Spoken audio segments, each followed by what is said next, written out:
Begal sadis di Makassar yang dijuluki Aldi Monyet akhirnya tertangkap pada Minggu, 4 Mei 2025. Penangkapan Aldi Monyet berlangsung di Jalan Jalahong Daeng Matutu, Kelurahan Barabaraya, Kecamatan Makassar.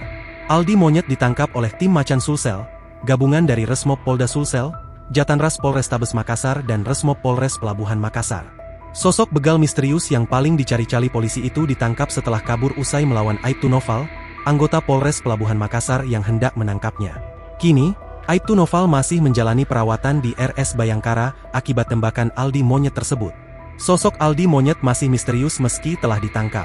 Penangkapan Aldi Monyet diketahui dari unggahan akun Instagram Tribrata_multimedia, tim gabungan yang menyebut dirinya Macan Sulsel. Mission complete, tertulis pada unggahan tersebut.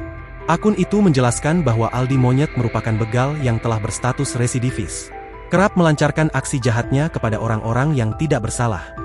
Kapolrestabes Makassar, Kombes Pol Arya Perdana, membenarkan bahwa terduga begal Aldi Monyet telah diamankan.